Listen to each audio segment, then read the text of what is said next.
nosso pastor Diogo, amém? E uma salva de palmas ao Senhor.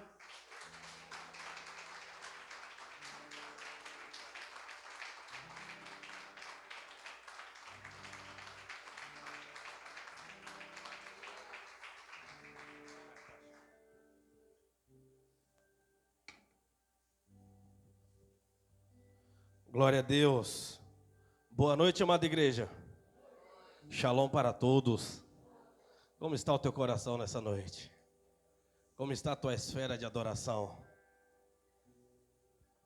Eu estava até com saudade já de pregar. Aleluia, glória a Deus.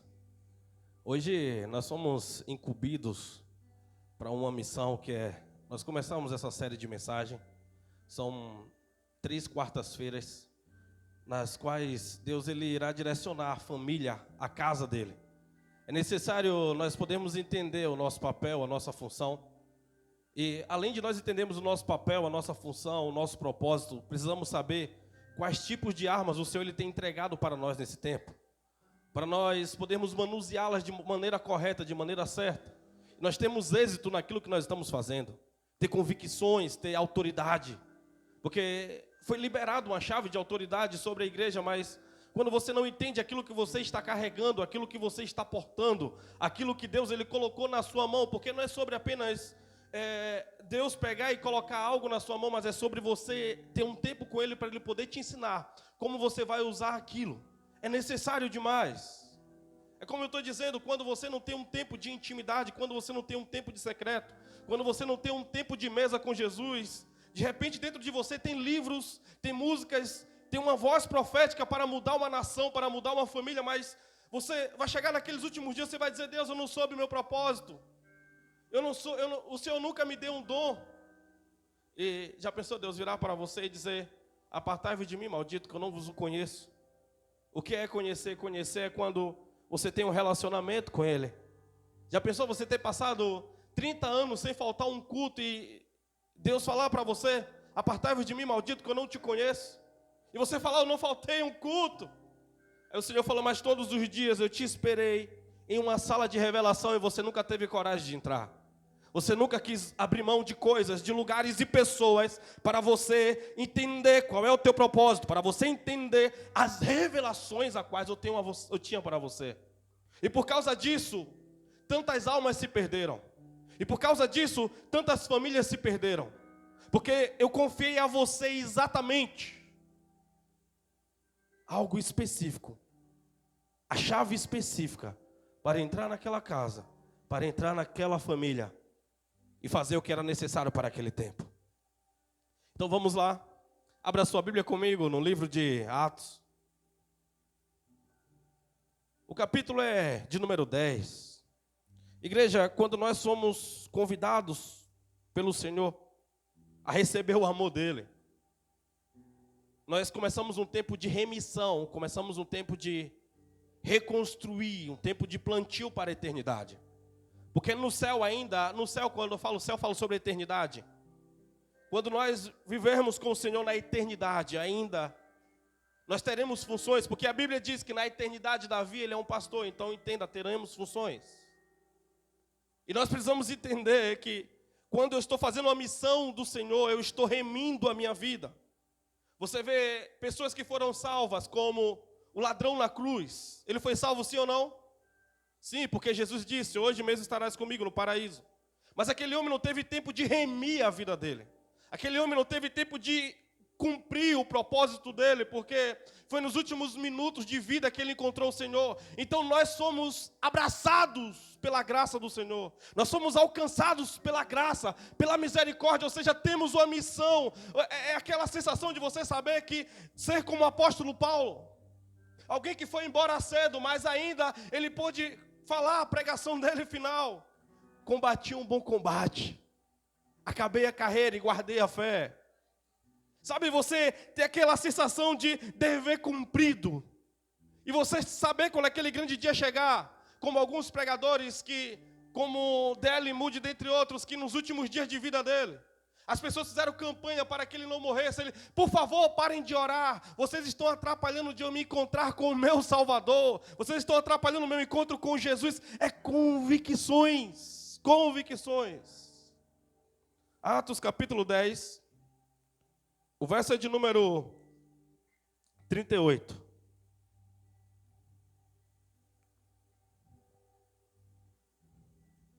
Tem uma sala nos aguardando. A sala da intimidade. Jesus, coroamos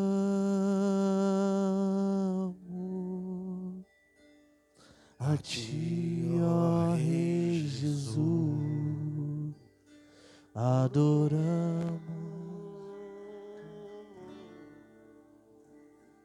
A ti, ó Rei Jesus. o teu nome, Nos rendemos aos teus pés. Sabe por que eu tenho falado esses últimos dias? De você orar na sua casa, de você jejuar para você chegar aqui? É sobre conexão com Deus. Quando você jejua, quando você abre mão de algumas coisas, até no propósito, você deixa de comer carne, algumas coisas durante um dia, um período, você vem com a sensibilidade acima da média. É por isso que às vezes você vai ver alguém ali no canto, chapando, alguém ali no canto, glorificando, e você vai dizer, poxa, parece que Deus não estava presente no culto. Não, é o quanto você está entorpecido de carnalidade, é quanto você está sujo com as coisas triviais desse mundo, quanto você está tão ocupado ao ponto de não ter nenhuma utilidade espiritual para Deus. Então, pare de fazer jejum apenas por uma causa e comece a fazer porque você quer ver Jesus, porque você quer sentir Jesus, porque você quer estar mais próximo, estar mais segurando as orlas do vestido dele, aos pés de Jesus. Atos 10, 38, quem achou, dá uma glória a Deus bem forte. Diz assim: como Deus ungiu Jesus de Nazaré com o Espírito Santo e poder, e com ele andou por toda parte fazendo bem e curando todos os oprimidos pelo diabo, porque Deus estava com ele. Salmos 127.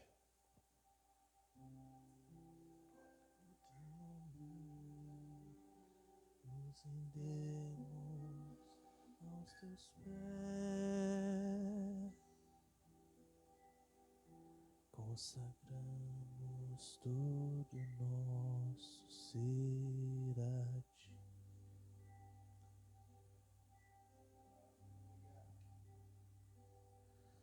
Verso de número 1 mesmo. Salmo 127, verso de número 1. Diz assim: se não for o Senhor o construtor da casa, será inútil trabalhar na construção. Se não é o Senhor que vigia a cidade, será inútil a sentinela montar guarda. Ou seja, quem constrói o lar é Deus. Vamos lá. Se não for o Senhor o construtor da casa, será inútil trabalhar na construção. Se não é o Senhor que vigia a cidade, será inútil a sentinela montar guarda. Tem alguma tradução diferente dessa parte A do versículo? Ou está igual a minha? Está igual?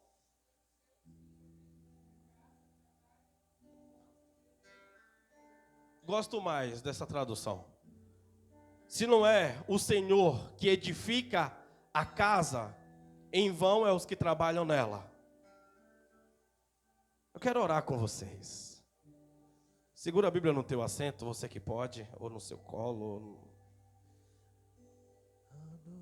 Eu preciso de vocês aqui comigo nessa noite.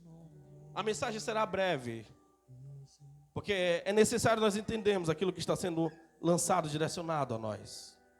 Então você que pode, feche os seus olhos, entrega seu coração nesse momento nas mãos de Jesus e deixa Ele lapidar.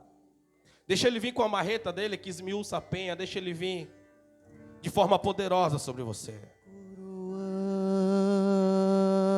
Coroamos a ti, ó Rei Jesus, coroamos a ti, ó Rei Jesus. adoramos o teu nome, nos rendemos aos teus pés, consagramos todo o nosso ser a ti. Senhor Jesus, aqui nós estamos como igreja. Consagramos Aqui nós estamos como casa, aqui nós estamos como todo família. nosso Nós ser entendemos a um ti. nível de revelação a qual o Senhor quer liberar aqui nessa noite. E nós queremos tomar posse desse nível de revelação. Nós queremos entrar dentro desse ambiente guardado por Ti. E nós queremos receber, Pai amado, um direcionamento da Tua parte, meu Deus. Fala Tu, Senhor, não eu. Fique à vontade, em nome de Jesus. Amém. Podemos assentar. A força e o poder ao Rei Jesus. Preciso de todos vocês aqui comigo. Tem gente chegando ainda. E não é geográfico ou físico que eu estou falando. Estou falando que tem alma ainda se assentando à cadeira. A honra, a honra. Foi o Senhor Jesus que te trouxe aqui nessa noite. Glória, Foi Ele que te pegou pela mão e a força e o poder ao Rei Jesus e o louvor ao Rei Jesus. Vamos lá. Pedro, ele vem de uma linhagem de uns dias a qual ele está passando aqui, onde Deus se revelou para ele de uma maneira muito grandiosa e poderosa. Pedro, ele recebeu a grande comissão de Jesus, que era aquele que cuidaria dos seus irmãos, é aquele que cuidaria das ovelhas do Senhor. É aquele primeiro pastor que Jesus olha e diz: olha, cara, você é aquele que vai permanecer até o fim, você é aquele que vai cuidar com muito zelo. Você é aquele que vai cuidar de João, você é aquele que vai cuidar de Pedro, você é aquele que vai cuidar da minha mãe. E Pedro, ele vem muito sério naquilo, ele vem completamente cheio do Espírito de Deus. A primeira pregação que Pedro recebe, quando ele está cheio do Espírito Santo de Deus, são mais de 3.000 almas entregues. Só que Jesus, ele começa a olhar para um outro grupo de pessoas. Que pessoas são essas? São aqueles que não eram os judeus, mas sim os judeus helenistas, não os puros, mas aqueles que eram judeus, mas não moravam em Jerusalém. Só que, pela tradição, eles eram considerados como impuros. Eles eram considerados como aqueles que não podiam sentar à mesa de Jesus, porque Jesus era unicamente para os judeus. Só que a Bíblia fala sobre um homem chamado Cornélio. Esse cara, a Bíblia diz que ele era muito justo. Ele era um religioso. A Bíblia fala, Cornélio era um homem religioso. Ele fazia boas obras, ele dava caridade e ele orava a Deus. E a Bíblia diz que em uma das suas orações, um anjo chega para ele e diz: Cornélio, mande um dos seus soldados e lá procurar um tal de Pedro. Ele está na casa de Simão. Vai lá e chama ele aqui, porque é necessário passar uma mensagem. Deus usa um anjo para poder alertá-lo que era necessário ele buscar alguém, um mensageiro, um emissário, alguém que estivesse pronto para ouvir Deus, que não só ouvia anjos, mas que ouvia Jesus, ouvia Deus. Tem alguém aqui comigo? Essa é a função da igreja. Entrar em casas, em lugares. Você é a grande extensão da mão de Deus, do amor de Deus, lá naquele trabalho, lá na sua rua, em casa, em lugares, para a sua família. A nossa primeira igreja é a nossa casa, é o nosso lar. Então, Pedro, antes dele receber a mensagem para ele chegar lá, ele tem uma visão. Ele estava com fome e Deus, vou resumir aqui, porque aqui não está a pregação de fato sobre a família, mas é necessário só para nós podermos ter um enredo. Pedro, ele recebe assim uma visão, onde que dentro dessa visão tinha alguns animais impuros. E ele sabia que ele não podia comer animais que tinham uma fenda na pata, porque era considerado impuro para os judeus.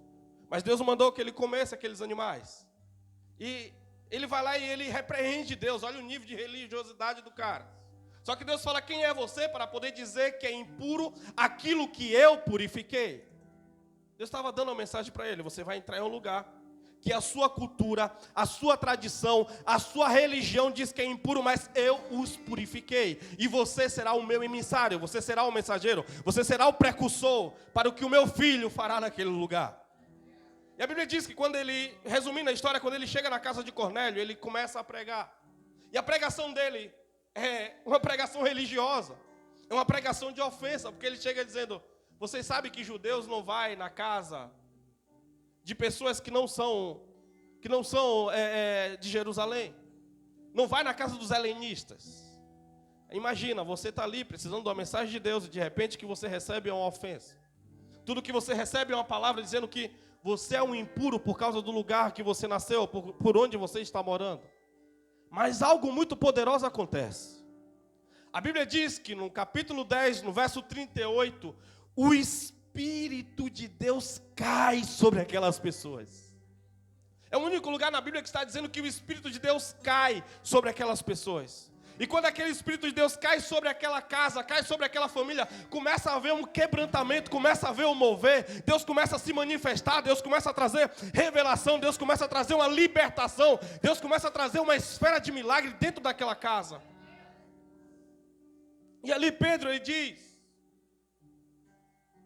assim como Jesus entrava em lugares pregando, porque ele foi ungido por Deus, para pregar os cativos, para trazer libertação, assim eu estou aqui nesse momento para poder trazer libertação a esse lar. É por isso que o salmista também está dizendo que é necessário que Deus conduza. Não é você apenas que escolhe, mas Deus, Ele conduz, é Ele que estabelece, Ele que fornece, é Ele que diz o que é a família e como é a família. Não é a Globo que vai dizer o que é a família, não é o governo que vai dizer o que é a família, não é Lula, não é Bolsonaro, não é Donald Trump, não é o ministro, não é, é Deus que vai dizer o que é a família e como ela é constituída. A família é um antro da libertação.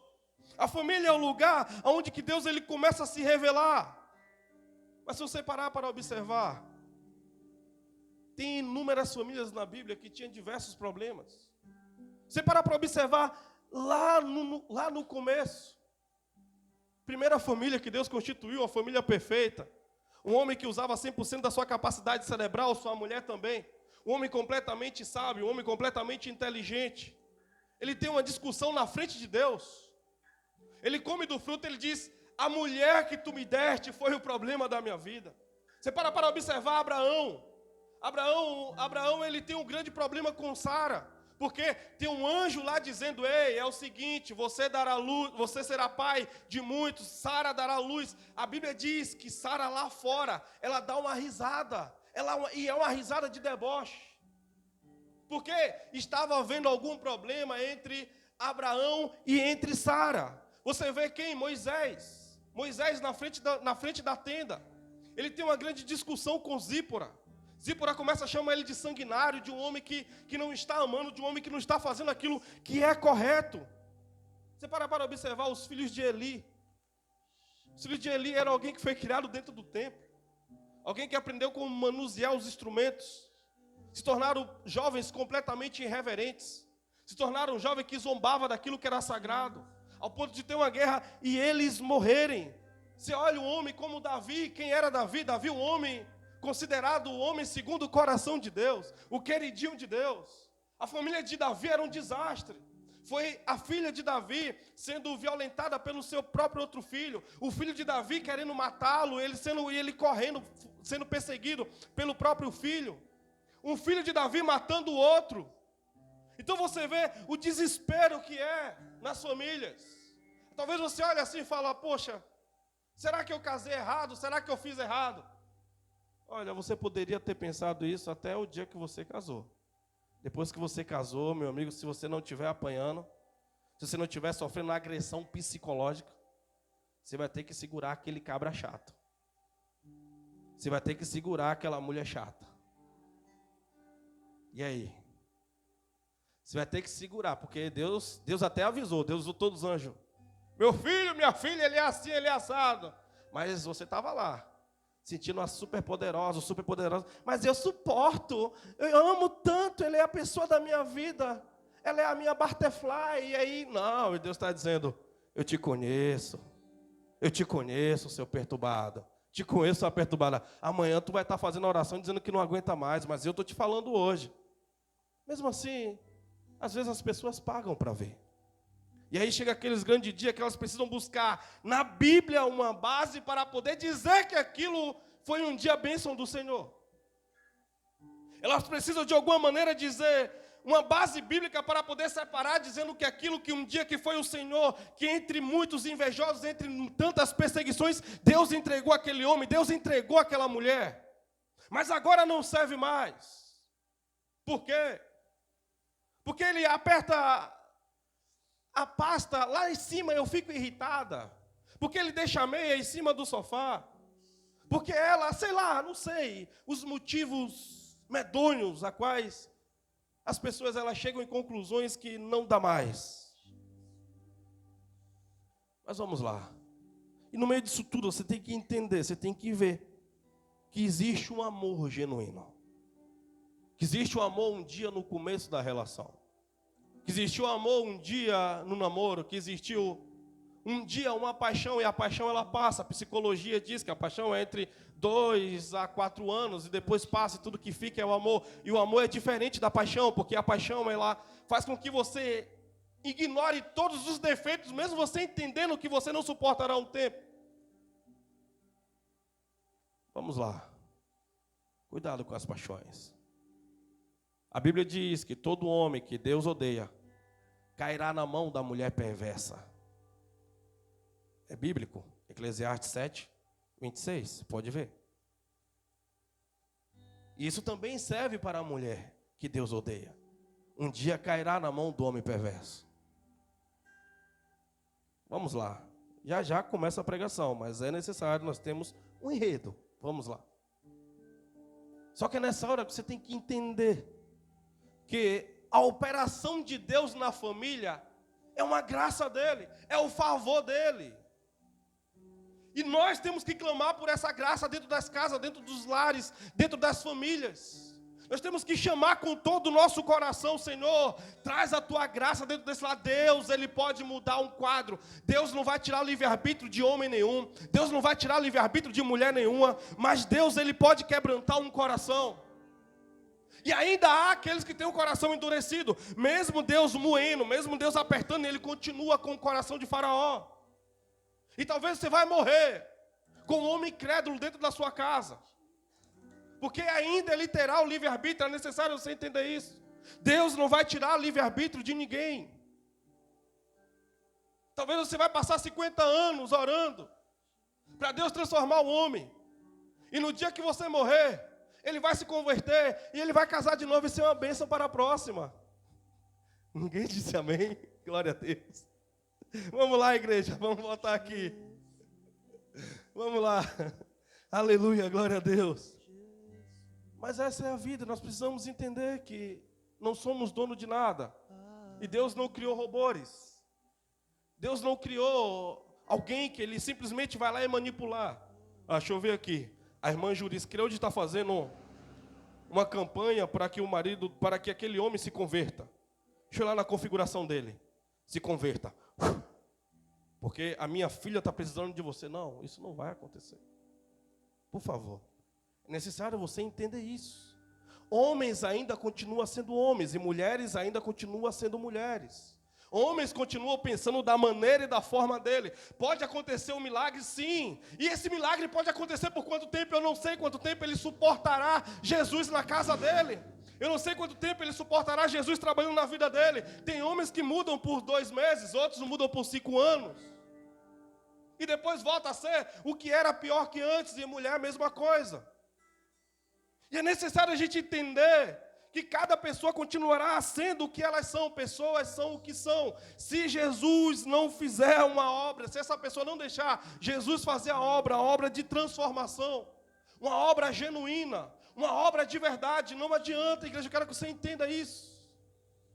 Eu quero que você entenda que a sua paz está em Jesus. Eu quero que você entenda que a sua alegria, a sua felicidade está em Jesus. Você não precisa de um homem para ser feliz, você não precisa de uma mulher para ser feliz. Por favor, entenda isso.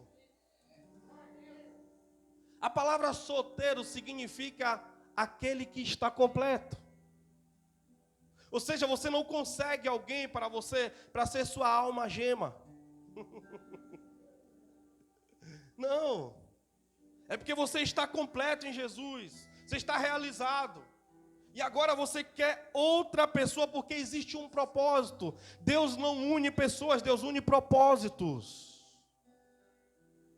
Às vezes eu vejo pessoa, meu propósito é, estou orando para eu ser um grande pregador. Hoje não ouve mais essas coisas, né? Pelo amor de Deus. Mas eu estou orando para eu ser um grande pregador. Eu estou orando para poder andar pelas nações. Ou então ele fala de forma específica, eu estou orando porque Deus me mostrou para eu ser missionário lá, sei lá, na Austrália. Aí ele conhece uma pessoa, aí ele vê aquela pessoa, coração bate naquela frequência, aí fica todo derretido. Ai, é ela a mulher da minha vida. Só que nunca foi conversar com ela, e aí? Você está pronto a viver por missão? Ela está lá, não, vou morrer aqui, porque os meus pais estão daqui, eu nunca vou sair daqui. Ou então ela vai dizer, se for alguém, eu tenho missão lá pela África, eu vou para a África. Você tem que entender, gente. Você tem que entender por que você está casando, é para suprir uma carência emocional da agora? Ou é porque existe realmente propósito? Não tem propósito. E aí, olha, já ouvi muito isso. Ele falar, olha, eu não sei para onde eu vou ainda. Ela, não, mas Deus me mostrou tal lugar. Eu vou orar, se Deus mandar para lá também, é você. Vamos embora. Uma das primeiras perguntas que eu fiz para minha esposa antes de eu começar a namorar, antes de dar o primeiro beijo, foi, olha, eu não sei quanto tempo eu vou ficar em alumínio. Se amanhã eu tiver que ir para a Europa, porque meu coração queima por lá, e aí, o que é que vai ser? Babãe vai te segurar? Tá pronta, tá preparada? Ela falou, tô. Eu falei, então já tá meio caminho andado já. Vamos embora. Porque, igreja, quando você entende de fato, quando você coloca os pontos no is, quando eu cheguei, li o beabá completo, falei, eu sou chato, eu sou insuportável, eu sou assim, assim, assim. Igreja, ela está aqui. Antes de eu dar o primeiro beijo nela, eu fui lá, tá a minha sogra ali também. Tá, veio hoje? Tá aqui. Antes de eu dar o primeiro beijo, fui lá, conversei com o pai, conversei com a mãe, Por quê? Eu entendia que eu não estava procurando alguém para suprir a minha carência. Eu entendi que eu precisava de alguém para ser um propósito de vida. Não era qualquer um que...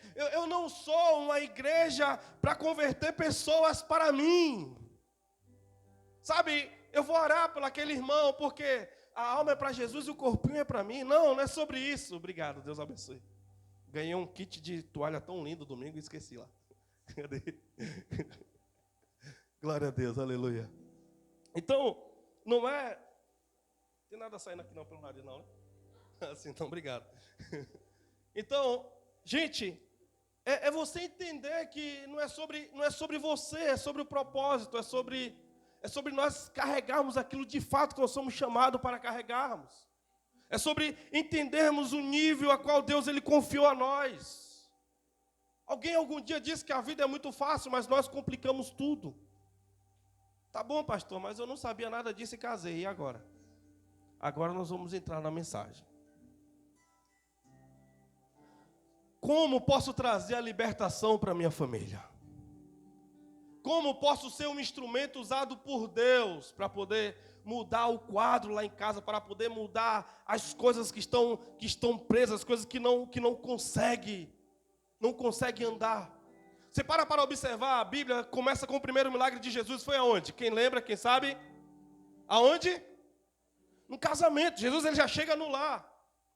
Jesus ele já chega em um lugar para poder mudar o quadro. Aquilo que iria ser vergonha começou a ser algo que as pessoas olhavam e ficaram maravilhados. Uma das melhores festas que já pisaram. Jesus estava naquela festa. Jesus ele faz um milagre na casa de Marta e Maria. Quem é que ele ressuscita? Lázaro. Quem foi o beneficiado? Foi Marta e Maria, uma família. Jesus curou a filha de Jairo. Quem foi o beneficiado? Os pais. Ou seja, todo milagre que Jesus ele faça a fazer é para poder beneficiar a família, para poder beneficiar a casa, para poder mudar a história para poder dizer que Ele é o Senhor, que Ele é Deus, que Ele veio para mudar todos os ambientes que aparentemente é impossível. Ele vem, Ele traz uma transformação completa. E Jesus, Ele quer entrar em famílias, Jesus quer entrar em casas. O problema é que as pessoas não estão mais convidando Jesus. E quando convidam, as regras é dele. Jesus não vai entrar na sua casa para poder seguir as tuas regras. Ele vai entrar na sua casa para Ele ser o Senhor. As regras serão dele. É Ele que falará como que tem que ser. Ele é o convidado, mas Ele é o convidado que Ele foi chamado para ser Senhor. Ele tem essa moral. Ele tem essa moral na sua casa de dizer, é assim que eu quero, é assim que vai ser feito. Ele tem a moral de poder dizer assim, olha, aquele filho lá não é seu, ele é meu. Eu quero que você crie ele para tal nação. Eu quero que você crie ela para fazer tal coisa. Eu quero que você crie ele para ser um pregador. Eu quero que você crie ele para ser um pastor, um missionário. Eu quero que você crie ele para ser um prefeito. Sim, é Deus que diz. Não é só sobre as coisas religiosas, mas as coisas empresariais também. Mas você vai ter discernimento do Senhor. O Senhor vai te direcionar, o Senhor vai falar, mas para isso precisa ter uma sensibilidade espiritual. E a primeira coisa que você tem que entender, se você quer viver esses milagres do Senhor na sua casa, é romper a tradição de pecado da tua família. Porque tem pecados que são tradicionais. Ah, mas minha mãe era assim, meu pai era assim, eu nasci assim, eu vou morrer assim, não é eu que vou mudar. Calma. Você não é seu pai e seu pai não é você. Você não é sua mãe, nem sua mãe é você. A sua mãe e seus pais não tiveram acesso à graça que você tem. Não tiveram acesso ao conhecimento de Jesus igual você está tendo. Não foram abraçados pelo Espírito de Deus. Como você está sendo é completamente diferente. Você tem acesso a portais a quais seus pais não tiveram. Portais espirituais, portais de libertação. Ou seja, precisa acabar com essa narrativa. Ah, eu sou igual a minha mãe era assim, meu pai era assim. Como se fosse guardar a memória aquilo que não era bom, aquilo que não prestava. Aos 13, 14 anos eu ia ao bar com os meus tios. E sabe, fazia questão de sentar naquela mesa do bar e me dar uma dose de conhaque e eu tomar de uma vez. Com 12, 13 anos, ele falar, aqui é o nosso sobrinho, garganta de ouro. Aqui é o menino, aqui, olha como faz. Nem mexeu, traz mais uma. Isso é um pecado de tradição, isso é um pecado geracional. E sair dali com orgulho. Ou seja, é preciso ser quebrado maldições. Maldições que atravessaram as suas gerações. Quantas famílias se acabaram? Todo mundo daquela família morreu com uma trombose, com um câncer. Todos naquela mesma região. Isso são maldições que precisam ser quebradas, precisam ser terminadas. Quantas famílias? Você tem que entender que existe uma autoridade do Senhor na sua vida. Não é só sobre apenas você um dia ter levantado a mão e as coisas não... Não, se fosse assim, não continuava. Porque você acaba sendo consumido por aquela energia maligna. Por aqueles demônios que seguem a geração, porque talvez o seu pai, talvez o seu avô fez algum pacto lá atrás e Satanás ele vem cobrar. Satanás ele vem mentir dizendo para você, você me pertence. Olha, o seu avô fez isso tal época, a sua avó fez isso tal época. Olha, o seu pai também era assim, ele era tanto tempo cristão, depois ele desviava. E é necessário você declarar com os seus lábios, com a voz profética, dizendo, a minha família pertence ao Senhor Jesus. Eu sou alguém lavado e remido pelo sangue do Cordeiro. Os demônios não vão alcançar o meu esposo, a minha casa. Jesus, ele tem as maneiras dele trabalhar. Jesus, ele olha para Abraão e diz, Abraão, sai do meio da tua parentela. Quem era o pai de Abrão? O pai de Abrão era alguém que era aquele que fazia imagem de esculturas.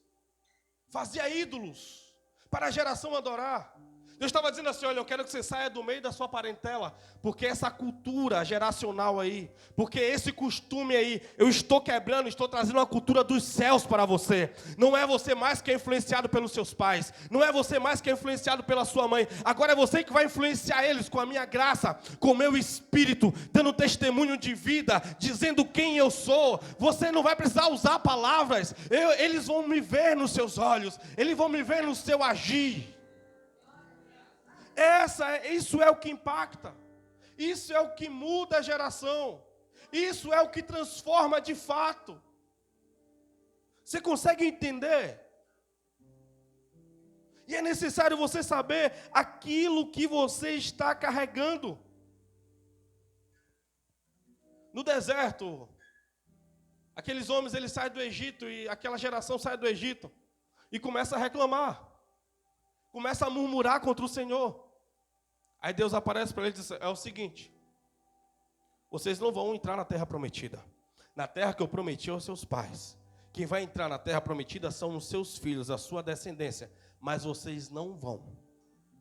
É quando sai um grande jargão.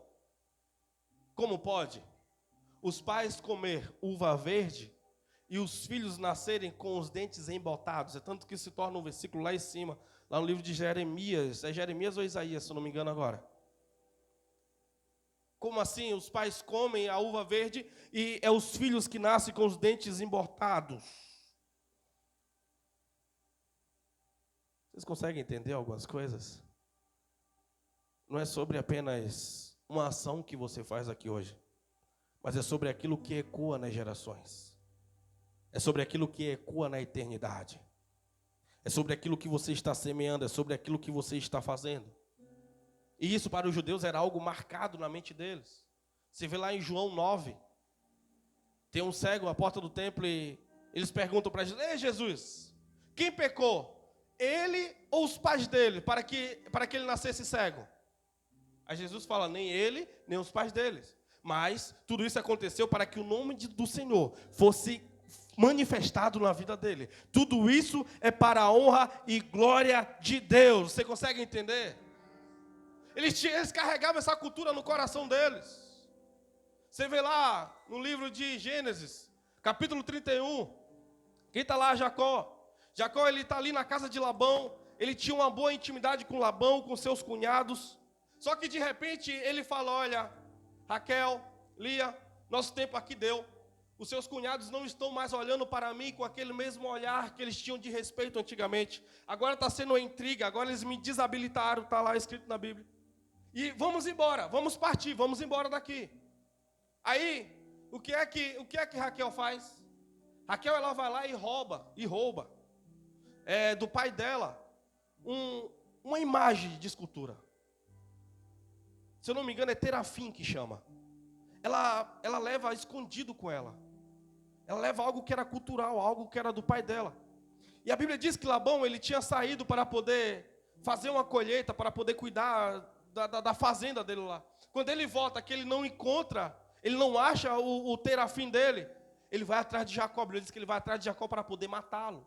E quando ele alcança Jacó, ele diz, olha, eu vim aqui para poder matar. Só que Jacó sabia quem ele era. Jacó falou, olha, com quem vocês encontrar essa estátua, com quem vocês encontrar esse terafim, você pode matar. O que era terafim? Terafim era uma imagem que o pai tinha e ele escolhia um dos filhos a qual o filho ia receber. Aquele que recebia aquela imagem era como se ele ganhasse toda a herança e ele que seria o responsável pela família e ele que cuidaria, e quando chegasse no tempo ele também passava. Raquel, ela entende que tudo é dela, então ela leva aquilo com ele.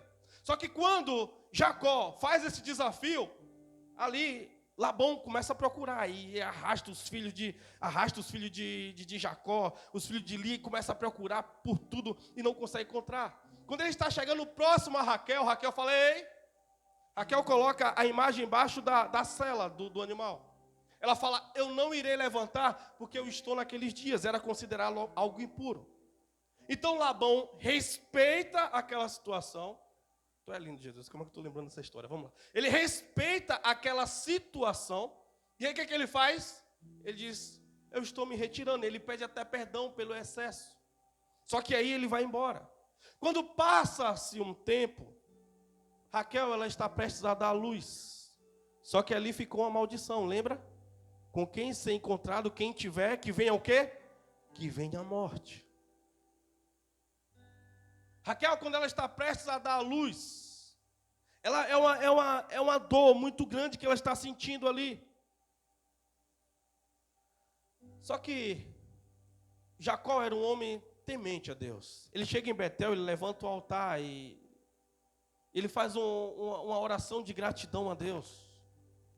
Ele chega lá em Betel e ele começa a levar aquele altar, só que lá naquilo ali, Raquel ela começa a dar luz, e no meio daquela luz quase morrendo, quase ali já perdendo a sua vida, ela dá luz e nasce um menino. E ela coloca o nome de Benoni. Ela coloca o nome de Benoni, significa amaldiçoado, algo do tipo assim. Quando Jacó entende o que está acontecendo, a maldição que ia se tornar uma maldição, que ia ser uma tradição, iria de Raquel para o Benoni, iria passar para o filho e iria para os netos. Ele naquele momento ele para, não. Ele repreende aquele momento e diz, o nome dele não será Benoni, o nome dele será Benjamim. O nome dele será abençoado. Ele não vai carregar essa maldição, ele não vai levar essa maldição. É sobre você entender, você profetizar sobre o seu filho, você profetizar sobre a sua casa, você profetizar sobre a sua família. A minha família será família de pregadores, a minha família será família de missionários, a minha família será uma casa cheia de pessoas, cheia do Espírito Santo de Deus, pessoas que vai transformar a nação, pessoas saudáveis, pessoas prósperas, pessoas que vão tocar a nação. É sobre você liberar essas palavras proféticas sobre a sua casa. É sobre você romper essa maldição. É sobre você ter esse nível de discernimento. Aquela mesma família que eu participava, que me dava um copo de bebida. Hoje nós temos um grupo de intercessão naquela família. E toda segunda-feira nós fazemos um relógio de oração. Ele começa às meia-noite e termina às 6 horas da manhã. Isso já faz uns 3 anos. Toda segunda-feira nós temos um grupo de intercessão. E aí cada um tem um horário. E aí nós oramos por aqueles ainda que não foram convertidos. Hoje, que eu lembro, só tem 2 tios só que bebem. E Deus está fazendo a obra. E Deus está trabalhando, e Deus está mexendo. E é necessário você entender sobre essa voz profética a qual nós somos chamados. Porque os credores virão cobrar. Que credores esses? São os credores espirituais. Eles vão dizer, ei, lembra do teu avô? Ei, lembra do teu pai? Lembra da tua mãe? Eles fizeram tal aliança comigo. E esse é aquele dia que você vai começar a orar. Orar em cima do Salmo 139. E quando você estiver orando em cima do Salmo 139, todos dias de dormir, Deus vai começar a revelar, vai começar a trazer uma chave de autoridade sobre a sua casa, para poder revelar quais são as alianças malignas que a sua família fez para você quebrar, para você destruir, para você romper essas alianças. E no momento que você fizer isso, Satanás ele vai vir, ele vai se levantar para poder trazer uma esfera de medo para você. Porque você vai começar a ver as pessoas próximas a você. Você vai começar a ter paralisia de sonos. Você vai começar a acordar assustado, acordar tendo aqueles medos. Mas eu quero que você entenda, é necessário, tudo isso vai acontecer, mas nem o mal vai chegar na você. Vai ter toda essa manifestação, mas nem o mal vai chegar na sua vida.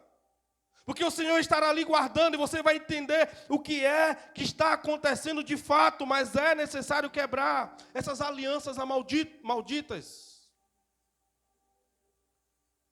Tem um versículo que diz na Bíblia, Êxodo 20, verso 4. Eu sou o Senhor teu Deus que visito a iniquidade dos pais nos filhos até a 3ª e 4ª geração.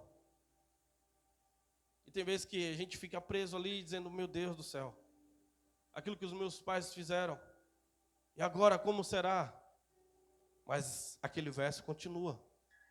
Ele diz, mas para aqueles que me amam, eu visitarei até 1000 gerações. Até 1000 gerações, ou seja, o poder do amor, o poder de quebrar, o poder de destruir essas barreiras, o poder de romper. O poder de você poder dizer, eu sou amado por Jesus, eu amo meu Senhor Jesus, e você levantar a sua voz profética.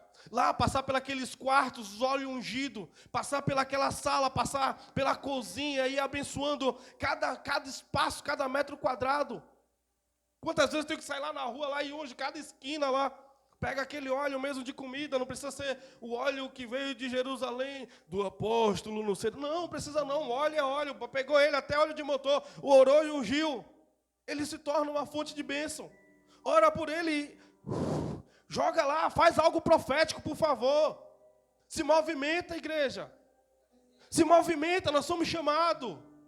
Nós somos chamados porque a Bíblia diz, toda vez que tiver problema no Novo Testamento, chama o presbítero, chama o pastor e ore na sua casa. É necessário você poder entender. É necessário você voltar aos padrões a qual Deus ensinou. Hoje as pessoas estão banalizando, estão fazendo tudo de qualquer jeito, aquilo que era antes sagrado. Antes um ex que eu te digo de alguém, mudava uma nação, mudava a história de alguém, porque era Deus falando. Hoje em dia qualquer brincadeira é isso que eu te digo, filho meu.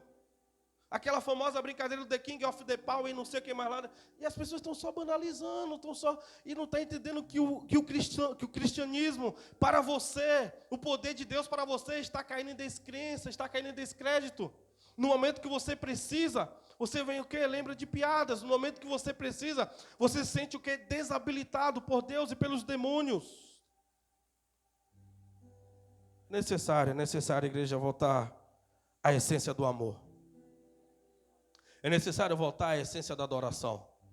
É necessário nós acessarmos os portais espirituais. Não tem nada mais gostoso do que você pegar um celular e botar para despertar 1 ou 2 horas da manhã, você entrar para o seu... geralmente esse horário você vai estar no seu quarto, mas se você ir para um lugar reservado, se tem alguém no seu quarto, seu esposo, sua esposa, vai para a sala, vai para a cozinha, vai para o banheiro, que seja, vai para um lugar sozinho. Chega lá você... Igreja, é crucial demais isso. Se quiser, você coloque um louvor. Coloque ali um louvor e comece a conversar com Deus.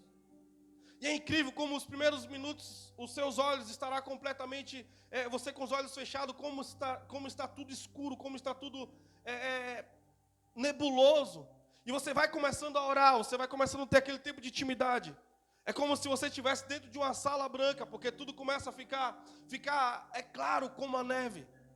E ali você vai entendendo que Deus ele vai trazendo um cenário para você. Que cenário é esse? É quando você tem intimidade, você começa a entrar em dimensões espirituais.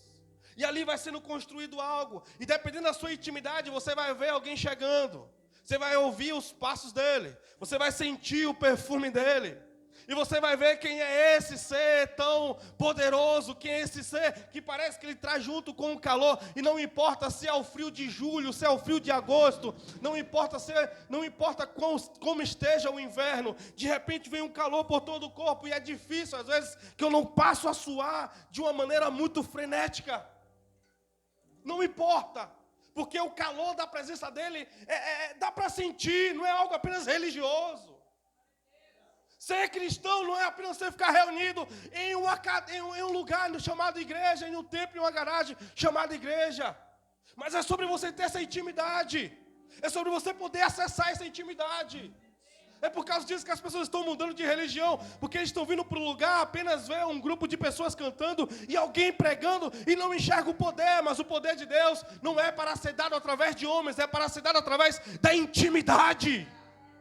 O poder de Deus nunca vai ser comparado. O poder de Deus em um culto igual é no secreto. Eu nunca participei de algo tão poderoso igual é no meu secreto. Não importa o culto que eu fui, não importa quem era o pregador, não importa quem era o avivalista. O secreto é o maior lugar de poder e revelação. É o maior lugar de construção. É o maior lugar de milagre. É o maior lugar de restauração. É o melhor lugar de alinhamento. É o melhor lugar que você sabe quem você é de fato. É um lugar de encontro. Encontro com quem? Encontro com você mesmo.